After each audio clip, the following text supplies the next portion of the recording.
নমস্কার। ফ্রাইডে ফ্যান্টাসির আরও একটি পর্বে আপনাদের সবাইকে স্বাগত জানাই। আজকে আপনাদের পড়ে শোনাতে চলেছি আগাথা ক্রিস্টির লেখা ওয়্যারলেস। বাংলা অনুবাদ করেছেন অসিত মৈত্র। আগাথা ক্রিস্টি জন্মেছিলেন 1890 সালের 15ই সেপ্টেম্বর এবং মৃত্যু হয়েছিল 1976 সালের 12ই জানুয়ারি। তিনি একজন ইংরেজ লেখিকা ছিলেন। তিনি 66টি গোয়েন্দা উপন্যাস ও 14টি ছোট গল্প সংকলন সহ মোট 80টি বই লিখেছিলেন। তার রচিত বইগুলির মধ্যে গোয়েন্দা এরকুল পোয়ারো এবং মিস মার্পেলের কাহিনীগুলি অন্যতম। তাকে রহস্য উপন্যাসের সবচেয়ে গুরুত্বপূর্ণ এবং উদ্ভাবনী লেখিকা হিসেবে গণ্য করা হয়। তার ডাকনাম হল দ্য কুইন অফ ক্রাইম, অপরাধ উপন্যাসের রানী বা রহস্য সম্রাজ্ঞী। তিনি বিশ্বের দীর্ঘতম সময় ধরে মঞ্চস্থ নাটক দ্য মাউস ট্র্যাপ রচনা করেছেন। তার রচিত বইয়ের প্রায় 200 কোটি কপি বিশ্বব্যাপী বিক্রি হয়েছে। আগাথা ক্রিস্টির বই সর্বমোট 56টি ভাষায় অনূদিত হয়েছে। তাহলে শুরু করি আজকের গল্প, ছায়াপথে কুয়াশা। মনে কোনো অহেতুক চিন্তাভাবনা পুষে রাখবেন না। ডাক্তার মিলেন তার সহজাত পেশাধারী ভঙ্গিতেই বৃদ্ধা মিসেস হার্টারের দিকে ফিরে তাকালেন। এটাই হলো প্রধান কথা। সাময়িক উত্তেজনার হাত থেকেও নিজেকে সর্বদা দূরে রাখার চেষ্টা করবেন। বর্তমানে আপনার স্বাস্থ্যের পক্ষে সবচেয়ে যা গুরুত্বপূর্ণ সেটা হচ্ছে শান্ত এবং নিরুদ্বেগ জীবনযাপন করা, বুঝেছেন? মিসেস হার্টারের নির্বোধ মুখমণ্ডলে কোনো বোধের আলো জ্বলে উঠল না। ডাক্তার মিলেনের উপদেশাবলী তাকে স্বস্তি দেবার বদলে আরও বেশি সন্দেহের মধ্যে ফেলে দিয়েছে। মিলেন সেদিকে তেমন গ্রাহ্য করলেন না। নিজের কথার খেই ধরে বলে চললেন, বর্তমানে অবশ্য আপনার হার্টের অবস্থা একটু খারাপের দিকেই, তবে সেটা এমন কিছু সাংঘাতিক গুরুত্বপূর্ণ নয়। এই বিষয়ে আপনি সম্পূর্ণ নিশ্চিন্ত থাকতে পারেন। একটু কেশে গলাটা পরিষ্কার করে নিল মিলেন। তারপর বললেন, আমি বলে কি, আপনি বরং আপনার এই বাড়িতে ছোটোখাটো একটা লিফটের বন্দোবস্ত করে নিন। লিফট? মিসেস হার্টারের দুচোখের তারায় সন্দেহ আর অবিশ্বাসের যুগল ছায়া। ডাক্তার মিলেনের সব কথার অর্থ তিনি বোধহয় পুরোপুরি বুঝে উঠতে পারেননি, কিন্তু ডাক্তার মিলেনের দরাজ কণ্ঠে স্বতঃস্ফূর্ত খুশির আমেজ। ঠিক এই কারণেই তিনি কেবল বিত্তবান রুগীদেরই তার চেম্বারে আনাগোনা পছন্দ করেন।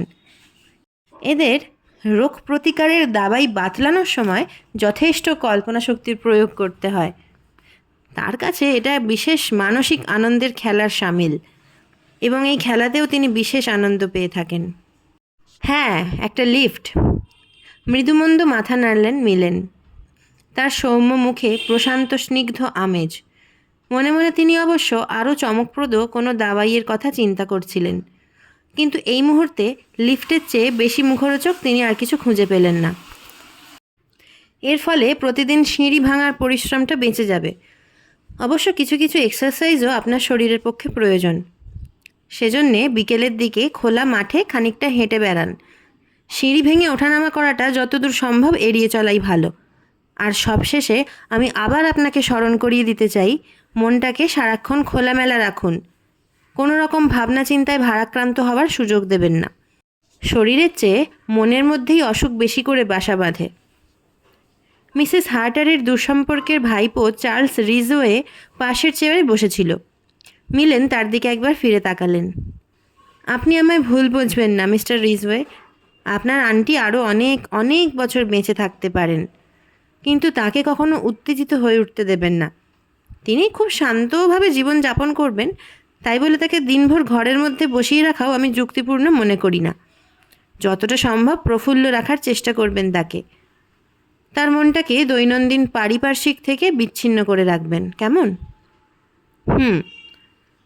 গম্ভীরভাবে মাথা নাড়ল চার্লস। সুদর্শন এবং চিন্তাশীল যুবক হিসাবে চার্লসের যথেষ্ট সুনাম আছে। অপরের প্রয়োজনে নিজেকে নিয়োজিত করতেও তিনি বেশ তৎপর।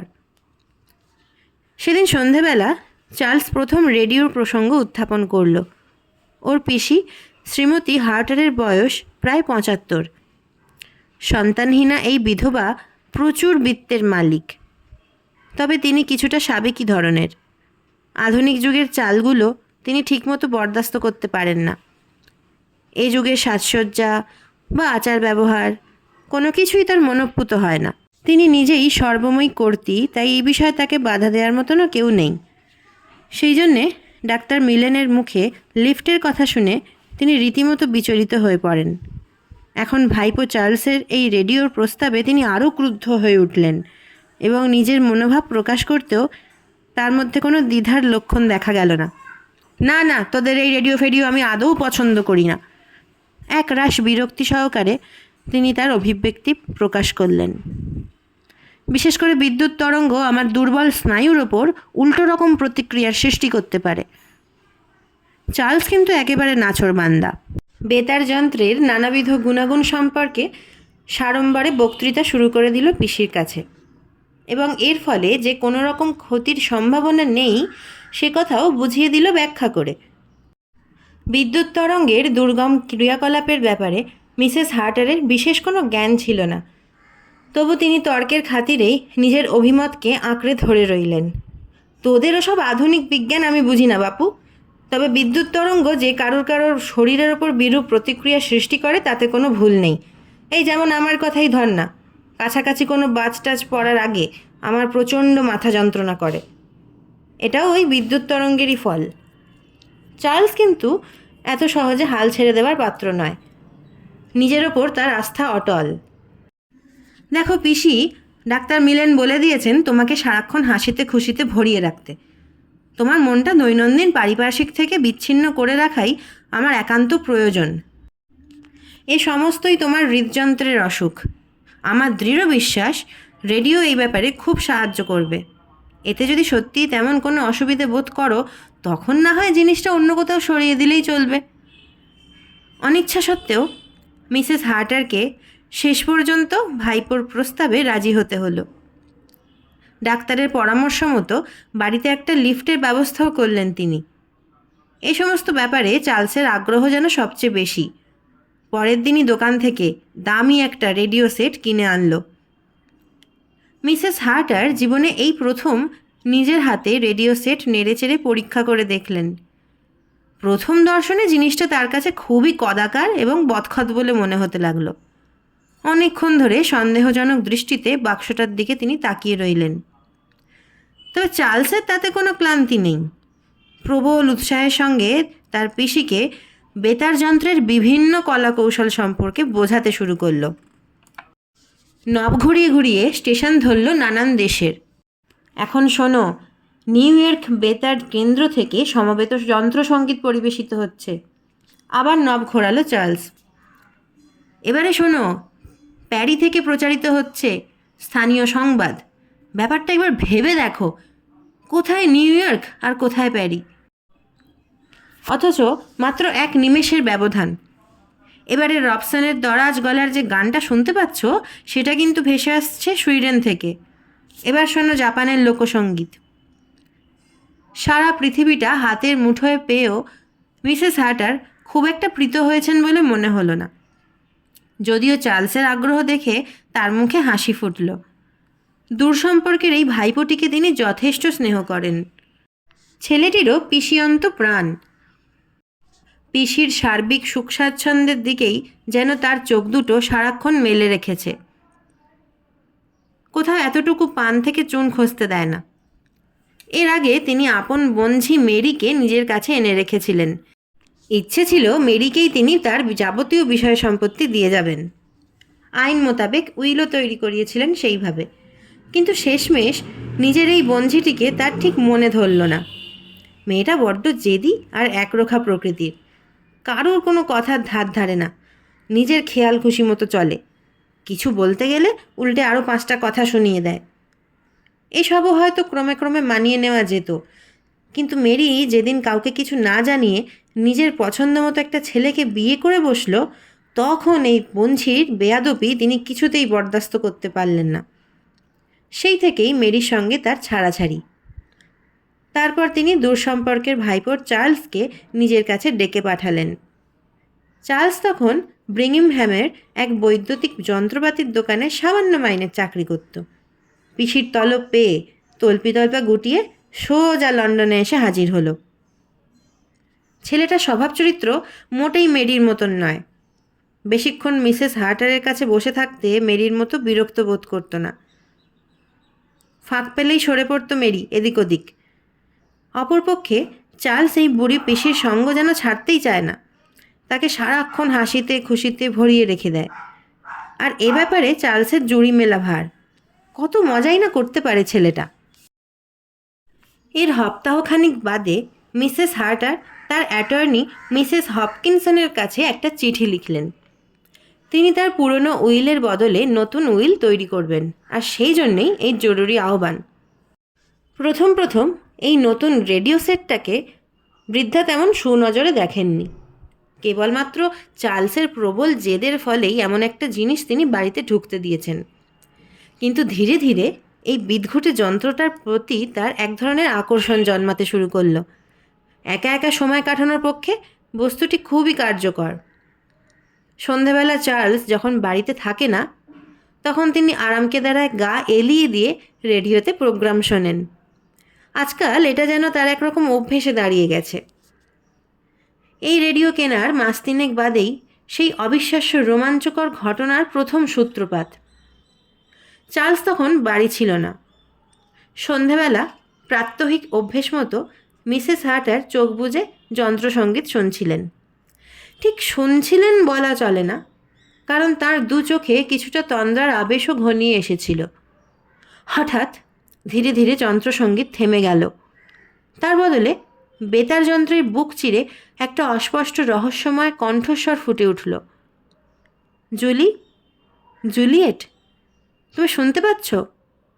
আমি প্যাট্রিক, তোমার প্যাট। আমাকে তুমি ভুলে যাওনি নিশ্চয়ই? আগামী 2-4 দিনের মধ্যেই আমি তোমার সামনে হাজির হব। তুমি কি আমার সঙ্গে আসবে না, জুলি? ক্রমে ক্রমে গলার স্বরটা অন্ধকারে মিলিয়ে গেল। পুনরায় শুরু হলো ক্ষণপূর্বের যন্ত্রসঙ্গীত। এবার বেশ জোরে, সারা ঘরটা যেন গমগম করছে সেই আওয়াজে। মিসেস হার্টার ধর্মড়িয়ে বিছানা থেকে উঠে বসলেন। তিনি ইতিমধ্যে ঘুমিয়ে পড়েছিলেন। এতক্ষণ ধরে স্বপ্ন দেখছিলেন শুয়ে শুয়ে। তা হলেও সমস্ত ঘটনাটা ভীষণ রকম আশ্চর্য ঠেকল তার কাছে। প্রথমে তিনি একটু ভীত হয়ে পড়লেন। কিছু পরে সে ভাবটা কেটে গেল। তার মৃত স্বামী প্যাট্রিকের কথা মনে পড়ল। দীর্ঘ 30 বছর আগে তিনি গত হয়েছেন। আজ আবার তার কণ্ঠস্বর শুনতে পেলেন। কত অসম্ভব কাণ্ডই না ঘটে এই পৃথিবীতে। অনেক দিন হলো স্বামীর কথা তিনি এক্কেবারে ভুলে গিয়েছিলেন। সেজন্য এখন কিছুটা অনুতাপ বোধ করলেন মনের মধ্যে। একটা অদ্ভুত বিষাদে বুকটা ভরে উঠল। চোখ বুজে তিনি সেই রহস্যময় ঘটনাগুলো পুনরায় স্মরণ করার চেষ্টা করলেন। আগামী 2-4 দিনের মধ্যেই আমি তোমার সামনে হাজির হব। তুমি কি আমার সঙ্গে আসবে না, জুলি? আচ্ছা, এটা কি কোনো আগামী ঘটনার পূর্বাভাস?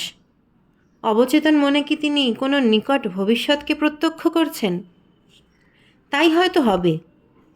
মিসেস হার্টার ক্রমে ক্রমে স্থির সিদ্ধান্তে এসে পৌঁছলেন যে তার হৃদযন্ত্রের অবস্থা ভালো নয়। একথা ডাক্তার মিলেন নিজের মুখেই জানিয়ে দিয়েছেন। তার ওপর বয়সের দিকটাও চিন্তা করে দেখা দরকার। সত্যি তাহলে এটা একটা ভবিষ্যৎবাণী। শেষ লগ্নের অমোঘ ইঙ্গিতই ভেসে এসেছে সুদূর মহাকাশ থেকে। মনে মনে নিশ্চিন্ত হলেন মিসেস হার্টার।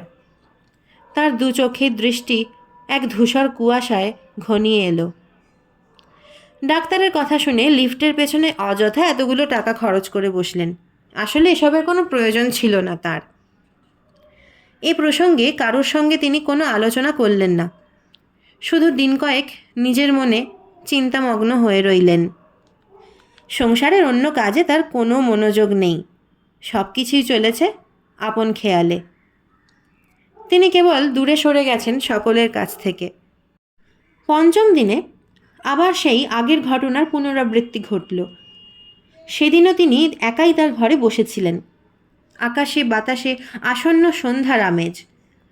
বদ্ধ ঘরের চার কোণে আবছা আঁধার পাখা বিস্তার শুরু করেছে। রেডিওতে নারীকণ্ঠের গান হচ্ছিল করুণ সুরে। মাঝপথেই ধীরে ধীরে স্তব্ধ হয়ে গেল সঙ্গীতের সেই মূর্ছনা। সারা ঘর জুড়ে এক থমথমে নীরবতা। তারপর আবার সেই স্তব্ধতার বুক চিরে অস্পষ্ট কণ্ঠস্বর ফুটে উঠল। জুলি, আমার কথা কি তুমি শুনতে পাচ্ছ? শিগগিরই, খুব শিগগিরই আমি তোমার কাছে হাজির হচ্ছি।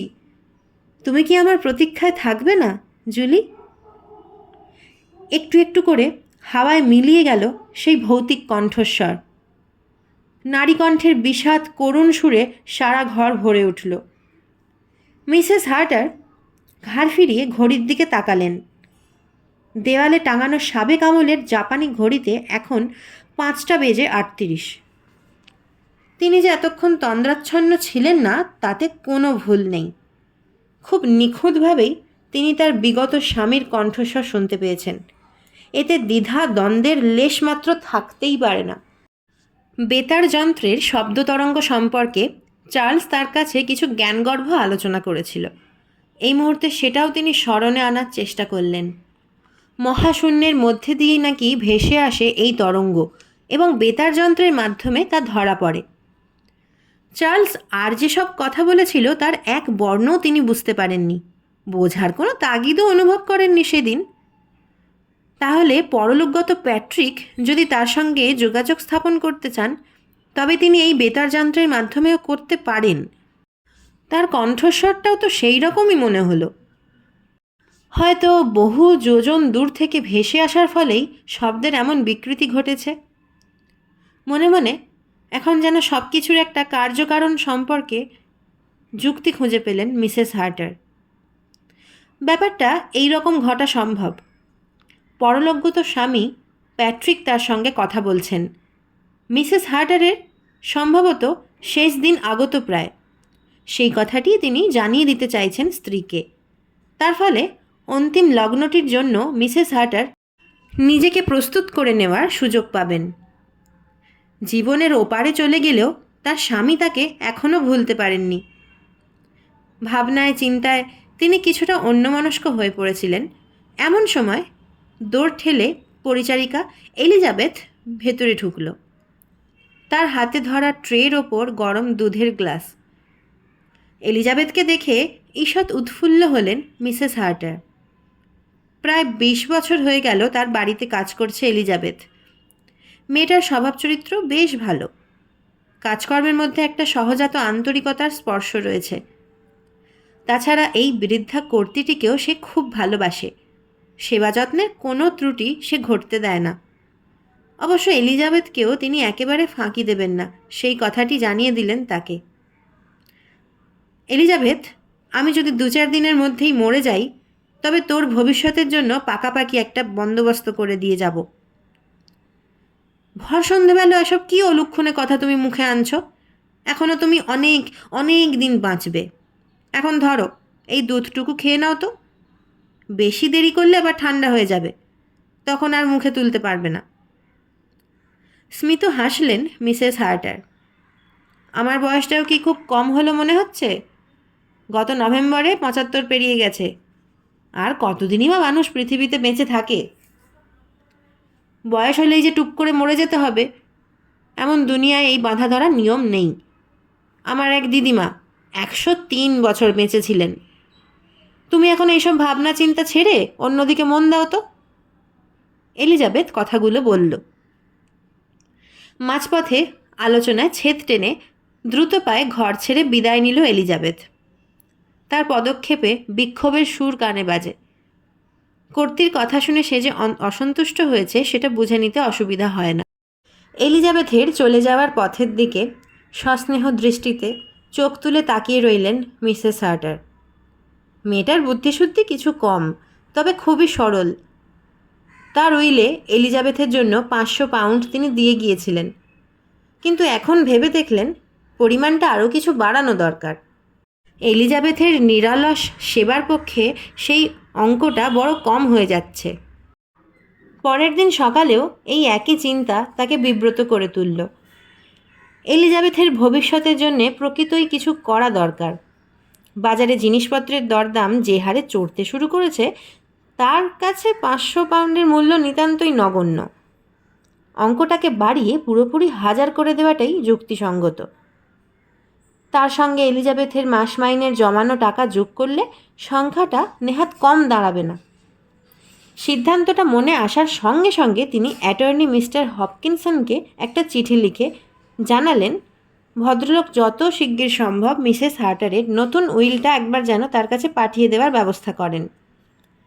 তিনি হয়তো দু একটা ক্ষেত্রে সামান্য কিছু অদল বদলও করতে পারেন। পাছে পরে ভুলে যান, সেই জন্যেই তড়িঘড়ি কাজটুকু সেরে রাখলেন। এমনকি এলিজাবেথকে ডেকে পাঠালেন চিঠিটা পাঠানোর ব্যবস্থা করার জন্য।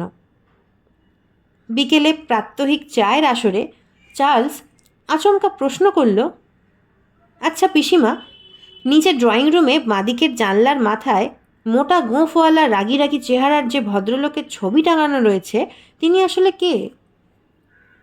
গুরুজনদের সম্পর্কে শ্রদ্ধা করে কথা বলতে শেখো, চার্লস।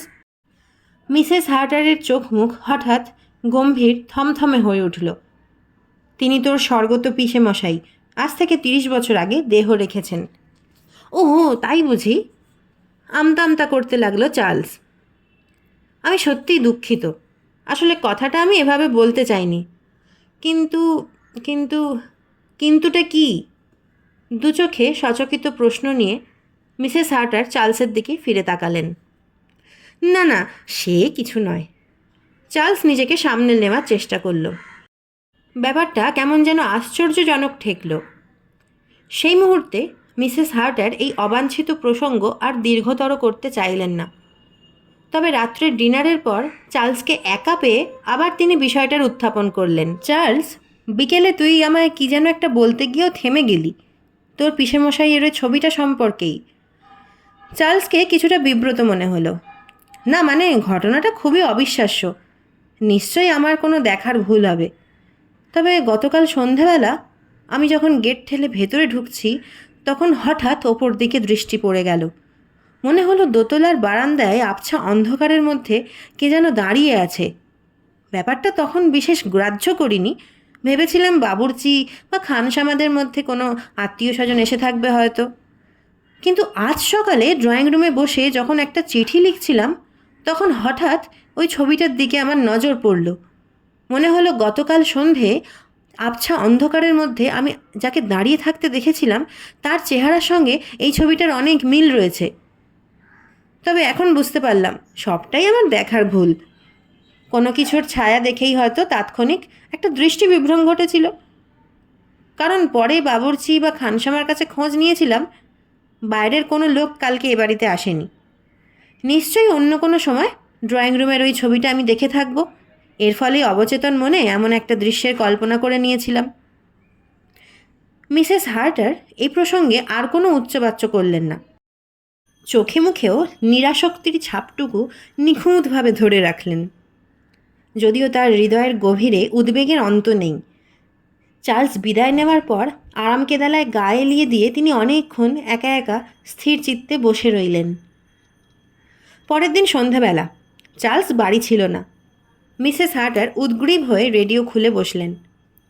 আজ নিয়ে তৃতীয়বার তিনি যদি ফের সেই অশরীরীর কণ্ঠস্বর শুনতে পান, তাহলে এ ব্যাপারে আর কোনো সন্দেহের অবকাশ থাকবে না।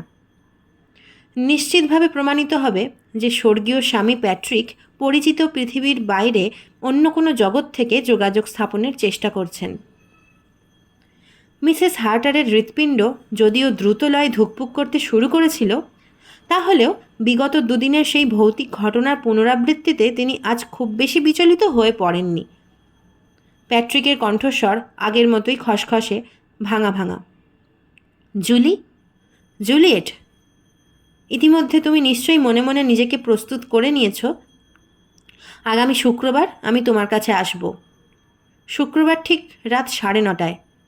মিথ্যে ভয় পেও না, কোনো জ্বালা যন্ত্রণা তোমাকে স্পর্শ করবে না। তুমি শুধু মনে মনে নিজেকে প্রস্তুত রেখো। অলৌকিক কণ্ঠস্বর বাতাসে মিলিয়ে যেতে না যেতেই অর্কেস্ট্রার মিষ্টি সুরে ঘর ভরে উঠল। তবে সেটা মিসেস হার্টারের কান অবধি গিয়ে পৌঁছল না। তিনি যেন সম্পূর্ণ বধির হয়ে গিয়েছেন। সমস্ত ইন্দ্রিয়গুলো যেন অসাড়, চেতনাহীন।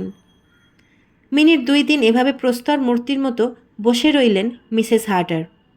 সারা মুখ কাগজের মতো সাদা, দু চোখে অসহায় শূন্য দৃষ্টি, ঠোঁট দুটো পাণ্ডুর, বিবর্ণ। ধীরে ধীরে সে ভাবটা কেটে গেল। শরীরের শিরায় শিরায় এখন হিমেল রক্তের একটা স্রোত বয়ে চলেছে। হাত বাড়িয়ে পাশের টেবিল থেকে পেন আর লেটার প্যাডটা তিনি টেনে নামালেন। তারপর কাঁপা কাঁপা হাতে লিখে চললেন, এখন সন্ধে 9:15। কিছু আগে আমি পরিষ্কারভাবে আমার পরলোকগত স্বামীর কণ্ঠস্বর শুনতে পেয়েছি। আমার স্বামী বললেন যে আগামী শুক্রবার সন্ধে 9:30টায় তিনি আমাকে নিয়ে যেতে আসবেন। যদি আমি সেই দিনে ওই সময়ে মারা যাই, তবে এই বিশেষ ঘটনার কথা আমি সমগ্র বিশ্ববাসীকে জানিয়ে যেতে চাই। আমাদের দৃষ্টিসীমার বাইরে বিদেহী আত্মাদের যে একটা পৃথক জগৎ আছে, সেই বিষয়ে অভ্রান্তভাবে প্রমাণিত হবে এই ঘটনার মাধ্যমে। লেখার নিচে গোটা গোটা অক্ষরে নিজের নামটাও সই করলেন তিনি। তারপর ড্রয়ার থেকে লম্বা একটা খাম বের করে কাগজটা ভাঁজ করে ভরে রাখলেন তার ভেতরে। খামের ওপর প্রাপকের নাম ঠিকানাও লিখে দিলেন যত্ন করে। সবশেষে বোতাম টিপে ঘন্টি বাজালেন।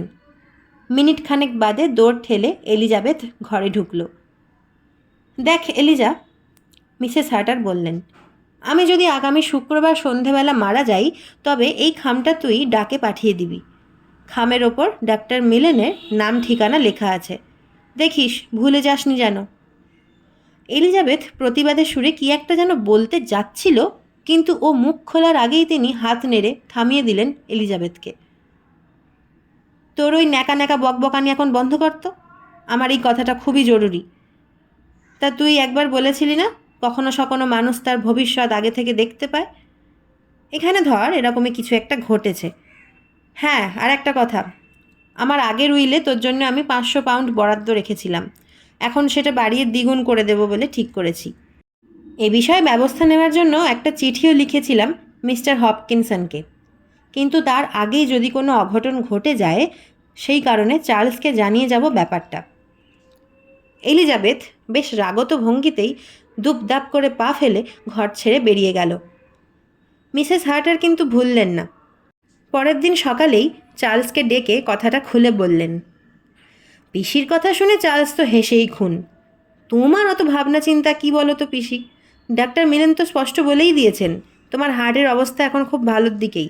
তুমি এখন সম্পূর্ণ সুস্থ, এবং ডাক্তারের অভিমত যদি সত্যি হয়, তবে আগামী 25 বছরের মধ্যে আমরা তোমার সামনের টেবিলের ওপর 100টা মোমবাতি জ্বালিয়ে তোমার জন্ম শতবার্ষিকী পালন করব। চার্লসের কথা বলার ভঙ্গিতে মিসেস হার্টারের ঠোঁটের প্রান্তে হাসি ফুটে উঠল। তিনি কোনো বাদ প্রতিবাদের মধ্যে দিয়ে গেলেন না। অল্প থেমে প্রশ্ন করলেন, আগামী শুক্রবার রাতে তোর কি কোনো অ্যাপয়েন্টমেন্ট আছে? চার্লসের দু চোখে বিস্ময় ঘনিয়ে এলো। কণ্ঠস্বরেও সে ভাবটা ঢাকা রইল না। শুক্রবার? কেন বলো তো? আমার বন্ধু রবিন ওর বাসায় একটা পার্টির আয়োজন করেছে, আমাকেও যেতে বলেছে বিশেষ করে। তবে তুমি যদি বারণ করো তাহলে যাব না। আমার নিজেরও খুব একটা আগ্রহ নেই যাবার। না না, আমি বারণ মোটেই করছি না। আমি বরং বলতে চাই, সেদিন তুই একটা বন্ধুর পার্টিতে যোগ দিবি, কারণ ওই বিশেষ রাতটা আমি বাড়িতে একলা থাকতে চাই। অন্ততপক্ষে রাত 12টা পর্যন্ত আমাকে যেন কেউ বিরক্ত না করে।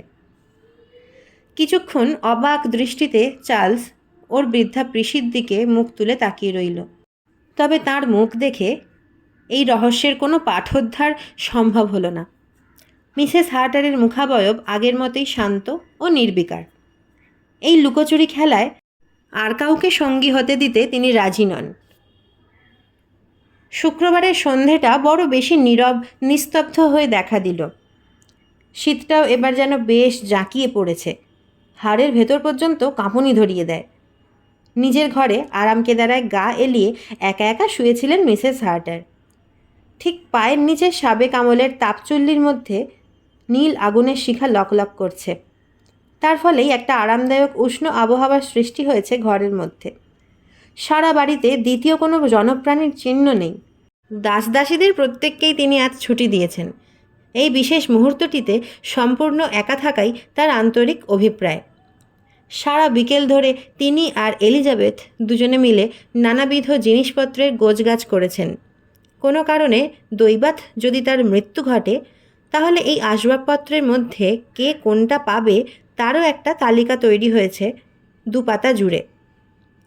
দুস্থ পাড়াপড়শি বা আত্মীয় স্বজন কাউকেই তিনি একেবারে বঞ্চিত করেননি, এবং সমস্ত কাজই তিনি নিখুঁত এবং সুষ্ঠুভাবে সমাধা করে রেখেছেন।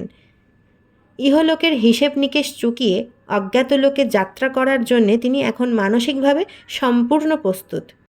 ধীরে ধীরে সময় গড়িয়ে চলল। কৃষ্ণপক্ষের গাঢ় অন্ধকার ঘনিয়ে এলো পৃথিবীর বুকে। পাশে টিপয়ের ওপর বিকেলের ডাকে আসা চিঠিটাও পড়ে আছে। এতক্ষণ সেদিকে খেয়াল ছিল না মিসেস হার্টারের। আচমকা দৃষ্টি পড়তেই হাত বাড়িয়ে খামটা তুলে নিলেন। তার নির্দেশ মতো অ্যাটর্নি হপকিনসনই এই উইলটা পাঠিয়ে দিয়েছেন। উইলের বিষয়বস্তু সমস্ত মিসেস হার্টারের মুখস্থ। এলিজাবেথের নামে যদিও 500 পাউন্ড লেখা আছে, তাহলেও চার্লস নিশ্চয়ই তার কথার অবাধ্য হবে না। যদি সময় পান তিনি অবশ্য পাকাপোক্ত উইলই করে যাবেন আরেকটা। সেখানে পুরোপুরি হাজারি ধরে দেবেন এলিজাবেথকে। নিজের বোনঝি মেরিকেও তিনি নগদ 5000 পাউন্ড দিয়ে গেছেন। মেয়েটা একটু মুখরা আর স্বাধীনচেতা, তা সত্ত্বেও তাকে একেবারে বঞ্চিত করতে পারেননি। দূর সম্পর্কের 2 বোনকেও দিয়ে গেছেন 1000 করে। উইলটা পড়তে পড়তে বার কয়েক আপন মনে মাথা নাড়লেন মিসেস হার্টার। তার মৃত্যুর পর চার্লস বাস্তবিকই অগাধ সম্পত্তির মালিক হবে। তবে ছেলেটা সত্যিই বেশ ভালো, পিসির প্রতি যথেষ্ট মায়া আছে। বিশেষ করে ওর আচার আচরণের তো কোনো তুলনাই হয় না। সব সময় ঠোঁটের ফাঁকে মিষ্টি হাসির আভাস। তার ওপর কাজকর্মেও রীতিমতো চালাক চতুর। যথার্থই তিনি এতদিনে মনের মতো একজন উত্তরাধিকারীকে খুঁজে পেয়েছেন। এই বিশাল বিষয় সম্পত্তির গুরুভার মাথায় নিয়ে মনে মনে তার যে একটা দুশ্চিন্তা ছিল না তা নয়, এবারে তার নিরসন হলো। দেওয়ালে টাঙানো বড় ঘড়িটার দিকে তাকিয়ে দেখলেন মিসেস হার্টার। 9:15 বাজতে আর মাত্র 10 মিনিট বাকি।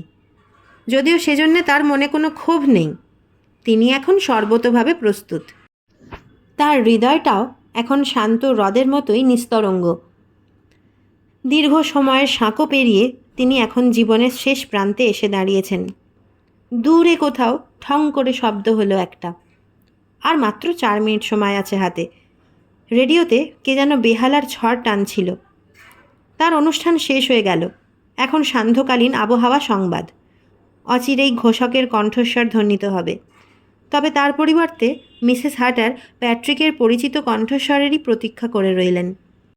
তার আবির্ভাব লগ্ন আগত প্রায়, কিন্তু বেতার প্রতীক্ষিত কণ্ঠস্বরটি ভেসে এলো না। শুধু নিচের সিঁড়িতে একটা অস্পষ্ট হালকা পায়ের আওয়াজ ফুটে উঠল। কেউ যেন ধীর মন্থর পায়ে হেঁটে আসছে সামনের বারান্দা দিয়ে। মিসেস হার্টারের দেহের অভ্যন্তরে বিদ্যুতের মতো তরঙ্গ বয়ে গেল। বুকের মধ্যে উৎকণ্ঠার তুমুল আলোড়ন। সযত্নে নির্মিত আত্মসংযমের বাঁধটাও বুঝি এখন সমূলে ভেঙে পড়তে চাইছে। তিনি যে রীতিমতো সন্ত্রস্ত হয়ে উঠেছেন তাতে কোনো সন্দেহ নেই। হালকা পায়ের মৃদু শব্দ ধীরে ধীরে তার ঘরের সামনে এসে থামল। জীবনের চরমতম দুঃসহ মুহূর্তটি এখন তার সামনে এসে দাঁড়িয়েছে। সুদীর্ঘ 30 বছরের স্বামীর সঙ্গে তার আর কোনো সম্পর্ক নেই। তিনি এখন মিসেস হার্টারের কাছে নতুন আগন্তুক মাত্র। আজকের এই প্যাট্রিক সম্পূর্ণভাবেই তার অপরিচিত। একটা হিম শীতল ত্রাস আর উৎকণ্ঠা মিসেস হার্টারের সমগ্র পার্থিব সত্তাকে গ্রাস করে নিল। হৃদয়ের দিগন্ত জুড়ে প্রবল বেগে তুফান ছুটে চলেছে। নিঃশব্দে ভেজানো দরজার কপাট ঈষৎ উন্মুক্ত হলো। দরজার ওপারে আবছা আলো আঁধারের মধ্যে দীর্ঘকায় পুরুষের ছায়া। বিহ্বল হতচকিত ভঙ্গিতে মিসেস হার্টার চেয়ার ছেড়ে উঠে দাঁড়ানোর চেষ্টা করলেন। এই দৃশ্যমান অথচ বিদেহী অতিথিকে কিভাবে আহ্বান জানাবেন ভেবে পেলেন না। তার কণ্ঠ চিরে গোঙানির মতো একটা অব্যক্ত আর্তনাদ উঠে এলো। দু চোখের উদ্ভ্রান্ত দৃষ্টি স্থিরভাবে নিবদ্ধ দরজার দিকে। হৃৎপিণ্ডটা বুঝে ছিটকে বেরিয়ে আসতে চাইছে বুকের পাঁজর ঠেলে। হাতে ধরা কাগজটা যে কখন অজান্তে জ্বলন্ত তাপচুল্লির মধ্যে গিয়ে পড়ল সেদিকে তার কোনো হুঁশ ছিল না। মিসেস হার্টারের চোখের সামনে থেকে যাবতীয় জাগতিক দৃশ্যপট ধীরে ধীরে ঝাপসা হয়ে উঠছে। অস্তিত্বের প্রাণকেন্দ্রে নিঃশেষ শূন্যতার অনুভূতি। দীর্ঘ 30 বছর বাদে তার স্বামী প্যাট্রিক আবার তার সামনে এসে দাঁড়িয়েছেন। এই মৃত স্বামীর হাত ধরেই এখন তিনি ছায়া ঢাকা রহস্যলোকের পথে যাত্রা শুরু করবেন। এতদিনের পরিচিত পৃথিবীটা এক মুহূর্তে সম্পূর্ণ মিথ্যে হয়ে যাবে। কোনো রকমে নিজের 2 পায়ের ওপর নির্ভর করে দেহটাকে খাড়া রাখার চেষ্টা করলেন মিসেস হার্টার, কিন্তু সামর্থ্যে কুলোলো না। হাঁটু দুটো অসম্ভব রকম কাঁপতে শুরু করেছে। দেহের কোথাও এক বিন্দু শক্তিও আর অবশিষ্ট নেই। কয়েক মুহূর্ত নিষ্ফল প্রচেষ্টার পরই তার বিশাল দেহটা অসহায়ভাবে কার্পেট পাতা মেঝের ওপর লুটিয়ে পড়ল। প্রায় ঘণ্টাখানেক বাদে এলিজাবেথ তার কর্ত্রীকে ঘরের মধ্যে মৃত অবস্থায় আবিষ্কার করল। সঙ্গে সঙ্গে খবর পাঠানো হলো ডাক্তার মিলেনকে। খানিক পরে চার্লসও ফিরে এলো, কিন্তু মিসেস হার্টার ততক্ষণে সব ধরাছোঁয়ার বাইরে চলে গেছেন। দিন 2 বাদে চিঠিটার কথা মনে পড়ল এলিজাবেথের। চিঠি পেয়েই ডাক্তার মিলেন চার্লসের সঙ্গে যোগাযোগ করলেন। চিঠির প্রসঙ্গেই আলোচনা হলো দুজনের মধ্যে। ব্যাপারটা সত্যিই বেশ রহস্যময়। ডাক্তার মিলেনের কণ্ঠস্বর গম্ভীর, চিন্তামগ্ন। তবে এর থেকে একটা বিষয় পরিষ্কার বোঝা যাচ্ছে, মৃত্যুর আগে আপনার পিসিমা জটিল কোনো মানসিক রোগে ভুগছিলেন। তার ফলেই তিনি তার নিজের চারপাশে নানান রকম অলৌকিক ছায়া দেখে বেড়াতেন এবং সেই ছায়াগুলোকেই প্রকৃত বাস্তব বলে বিশ্বাস করতেন। অবশেষে তার এই বিশ্বাস এতই বদ্ধমূল হয়ে গিয়েছিল যে চরম মুহূর্তে তিনি নিজেকে আর সামলে রাখতে পারলেন না। উত্তেজনার আধিক্যই তার এই আকস্মিক মৃত্যুর কারণ। ভিত্তিহীন অন্ধ মানসিক ধারণা বা ওই ধরনের কিছুই কি আপনি বোঝাতে চাইছেন? প্রশ্ন করল চার্লস। আমার বক্তব্য অনেকটা তাই। আত্মগত ভঙ্গিতে মাথা নাড়লেন ডাক্তার মিলেন। তারপর বললেন, তবে পোস্টমর্টেমের রিপোর্ট পাওয়ার আগে নিশ্চিত করে কিছু বলা উচিত নয়। অবশ্য এই সমস্ত ক্ষেত্রে পোস্টমর্টেমটা নিছক নিয়ম রক্ষা মাত্র। কিন্তু যেটা নিয়ম সেটা তো সকলকে মেনে চলতেই হবে, তাই না? চার্লস সুবোধ বালকের মতোই মাথা নাড়ল। গতরাত্রে বাড়ির সকলে যখন গভীর নিদ্রামগ্ন, তখন তাকে অত্যন্ত সঙ্গোপনে কতগুলো জরুরি কাজ সমাধা করতে হয়েছে। মিসেস হার্টারের রেডিওর পিছন দিক থেকে একটা তামার তার তার ঘর পর্যন্ত টানা ছিল। চার্লসের প্রথম কর্তব্য হলো সেটার অস্তিত্ব বিলুপ্ত করা। স্বর্গত প্যাট্রিকের ভূমিকায় অবতীর্ণ হওয়ার পর যে সমস্ত পোশাক আশাক এবং সাজ সরঞ্জামের প্রয়োজন হয়েছিল সেগুলো যথাযথ ব্যবস্থা করতে হয়েছে তাকে। চার্লস যতখানি পর্যন্ত চিন্তা করতে পারে, কোথাও সে তার কোনো অপকীর্তির কোনো সাক্ষ্য প্রমাণ রেখে যাচ্ছে না। স্কটল্যান্ড ইয়ার্ডের কোনো ঝানু গোয়েন্দা অফিসারের পক্ষেও মিসেস হার্টারের এই আকস্মিক মৃত্যুর সঙ্গে তার যোগসূত্র খুঁজে বের করা সম্ভব নয়। নিরাপত্তার আবরণে নিখুঁতভাবে ঢাকা আছে তার চারপাশ। সমস্ত পরিকল্পনাটাই সার্থকভাবে বাস্তবায়িত করা গেছে। ডাক্তার মিলেনের সামান্য একটা মন্তব্য শুনেই তার মাথার মধ্যে এমন একটা ধারণার প্রথম উদ্ভব হয়। মিলেন বলেছিলেন, ঠিকমতো সেবা শুশ্রূষা পেলে পিসিমা হয়তো এখনও অনেক দিন বেঁচে থাকতে পারেন। শুধু তাকে আকস্মিক উত্তেজনার হাত থেকে সর্বদা দূরে সরিয়ে রাখতে হবে। কেননা হঠাৎ উত্তেজিত হয়ে পড়লে তার হৃৎপিণ্ডের পক্ষে সেটা ধকল সামলে ওঠা কষ্টকর হয়ে দাঁড়াবে। ঠোঁটের ফাঁকে বিশ্বস্ত হাসি ফুটিয়েই চার্লস তখন ডাক্তারের কথায় সমর্থন জানিয়েছিল। সে যে তার পিসির একান্ত অনুগত, এই ভাবটাই ফুটে উঠেছিল চোখে মুখে। মিলেন বিদায় নেওয়ার পর চার্লস আবার অন্য কাজে মন দিল। পিসির শেষকৃত্যের যাবতীয় আয়োজন তাকে একা হাতেই করতে হবে। মৃত্যুর খবর পেয়ে দুঃসম্পর্কের 2-4 জন আত্মীয় স্বজন বাড়ি বয়ে শোক জানাতে এসেছে। তাদের অনেককেই চার্লস চেনে না, কিন্তু কৃতার্থ চিত্তে প্রত্যেককেই যথারীতি আদর আপ্যায়ন করতে হচ্ছে। এখন তাকে যতখানি সম্ভব স্বাভাবিক এবং সহজ হয়ে থাকতে হবে। তার বুকের গভীরে জটিল চিন্তার যে স্রোত গোপনে ফল্গুর মতো বয়ে চলেছে, এ পর্যন্ত কেউ তার কোনো আভাস পায়নি। সবাই দেখছে চার্লস রিজওয়ে এখন পিসির শোকে মুহ্যমান, কিন্তু দেনার দায়ে বাজারে যে তার চুল পর্যন্ত বিকিয়ে আছে এ খবর কেউ রাখে না। মদ, জুয়া, আনুষঙ্গিক আরও অনেক কিছুই তার এই অধঃপতনের মূল কারণ। অবশ্য এখন এসব বিষয়ে চার্লসের কোনো দুশ্চিন্তা নেই। মিসেস হার্টারের মৃত্যুর পর তার বিশাল বৈভবের একমাত্র উত্তরাধিকারী সেই। বিকেলের দিকে অ্যাটর্নি হপকিনসন সশরীরে হাজির হলেন। চার্লসকে ফোন করে তার আসার খবরটা আগেই জানিয়ে রেখেছিলেন। একতলার লাইব্রেরি রুমেই দেখা হলো চার্লসের সঙ্গে। গোল টেবিলের সামনে দুটো চেয়ার দখল করে মুখোমুখি বসলেন দুজনে। অনতি বিলম্বে বেয়ারা এসে কফির পেয়ালা সাজিয়ে দিয়ে গেল। কফিতে চুমুক দিতে দিতেই মৃদু কেশে গলাটা পরিষ্কার করে নিয়ে কথা বলতে শুরু করলেন মিস্টার হপকিনসন। আপনার এই চিঠির ভাষাটা আমার কাছে একটু দুর্বোধ্য ঠেকেছে মিস্টার রিজওয়ে। আপনার ধারণা যে স্বর্গতা মিসেস হার্টারের উইলটা আমাদের হেফাজতেই আছে? চার্লসের দু চোখে পুঞ্জীভূত বিস্ময়। হ্যাঁ, নিশ্চয়ই। মানে আমার পিসিমা তো আমাকে সেই কথাই বলেছিলেন। তিনি অবশ্য ভুল কিছু বলেননি। মৃদুমন্দ মাথা নাড়লেন হপকিনসন। উইলটা এতদিন আমাদের হেফাজতেই ছিল। ছিল? তার মানে? আমি তো আপনাকে সেই কথাটাই বোঝাতে চাইছি। দিন কয়েক আগে তিনি এই উইলটা দেখতে চেয়েছিলেন। বলেছিলেন কোনো কোনো জায়গায় সামান্য কিছু অদল বদল করতে চান, এবং সেই নির্দেশ মতো গত মঙ্গলবার এটা তার কাছে ডাকে পাঠিয়ে দেওয়া হয়। একটা গাঢ় অস্বস্তির ছায়া যেন চারদিক থেকে চার্লসকে জড়িয়ে ধরতে চাইছে। বুকের মধ্যে দ্বিধা আর সংশয়ের দোলা। নিশ্চয়ই তার কাগজপত্রের মধ্যে কোথাও খুঁজে পাওয়া যাবে। হপকিনসনের কণ্ঠে আশ্বাসের সুর। চার্লস সঙ্গে সঙ্গে কোনো জবাব দিল না। নিজের জীবনটাকেও ও এখন সম্পূর্ণ বিশ্বাস করতে পারছে না।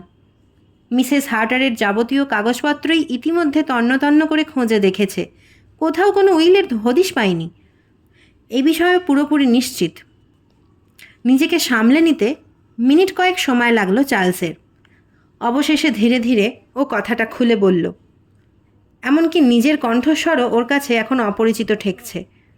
সেই সঙ্গে শিরদাঁড়ার মধ্যে দিয়ে একটা হিমেল স্রোতও অনুভূতিতে ধরা পড়ল। আচ্ছা, আর কেউ কি কখনো তার ব্যক্তিগত জিনিসপত্র ঘাঁটাঘাঁটি করেছে? জানতে চাইলেন হপকিনসন।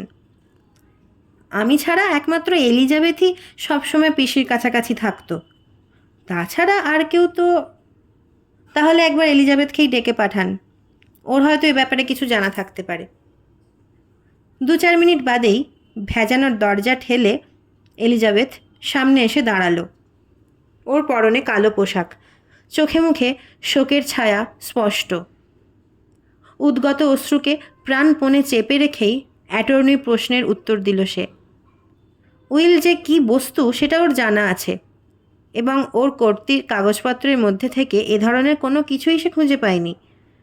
তবে মিসেস হার্টার যেদিন মারা যান সেদিন বিকেলের দিকে এলিজাবেথ তার কর্তৃকে একটা উইল নাড়াচাড়া করতে দেখেছিল। তিনি যে উইল নিয়েই নাড়াচাড়া করছিলেন সে বিষয়ে তুমি কি নিশ্চিত? মিস্টার হপকিনসন তার পুরো লেন্সের চশমার ভেতর দিয়ে গভীরভাবে লক্ষ্য করতে লাগলেন এলিজাবেথকে। আজ্ঞে হ্যাঁ, বিনীত ভঙ্গিতে ঘাড় দোলালো এলিজাবেথ। তিনি নিজেই আমাকে সে কথা জানিয়েছিলেন। উইলটা নীল রঙের একটা বড় খামের মধ্যে ছিল। হ্যাঁ, তা ঠিক, সায় দিলেন হপকিনসন।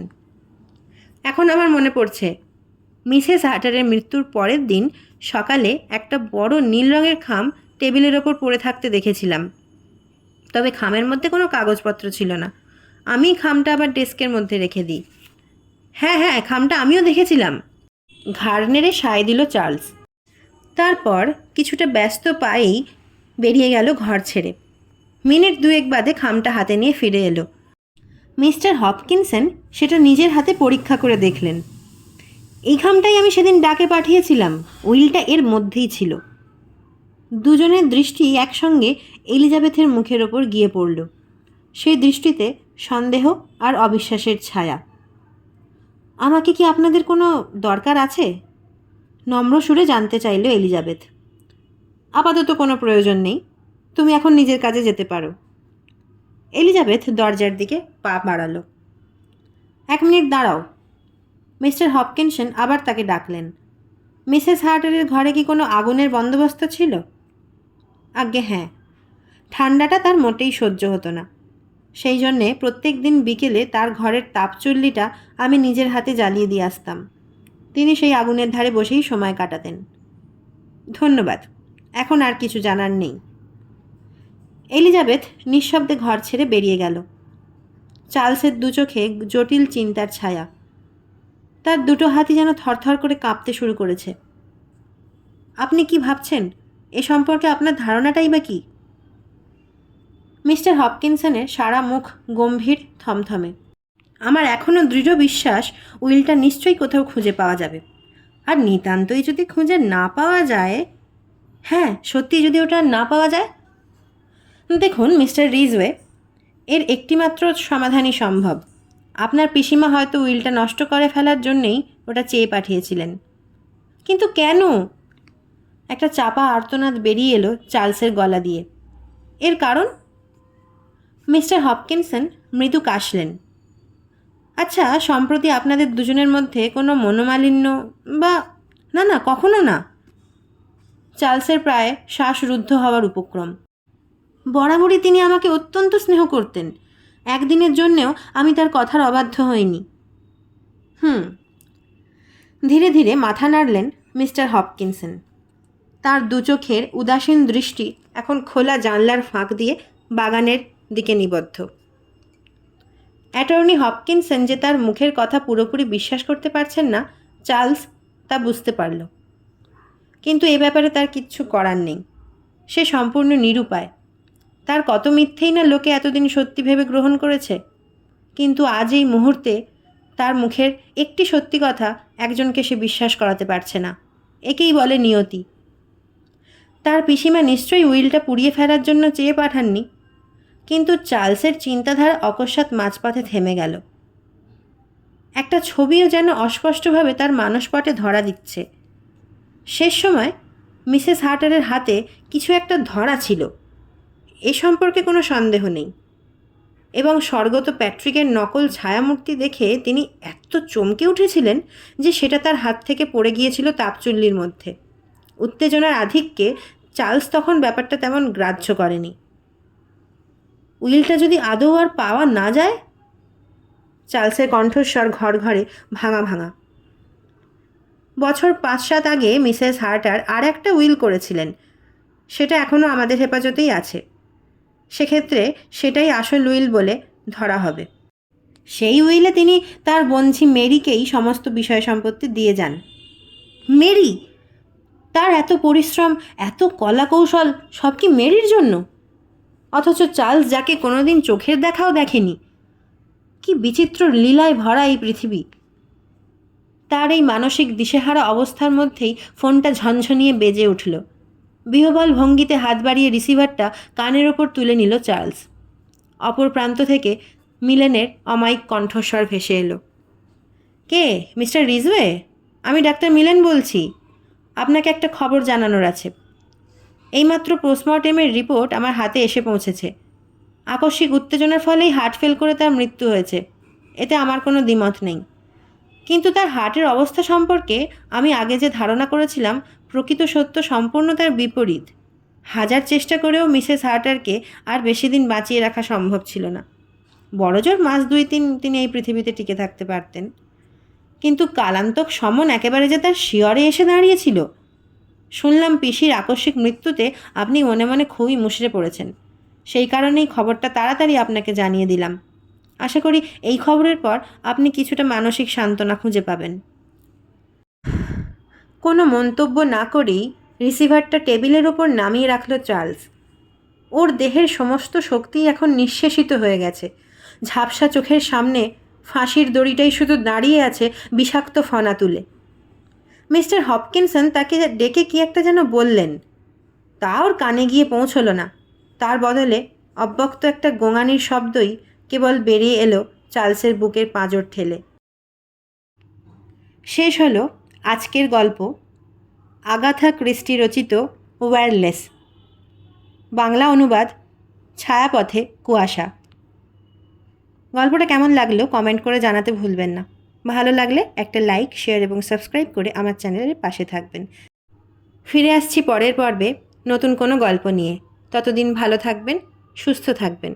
ধন্যবাদ।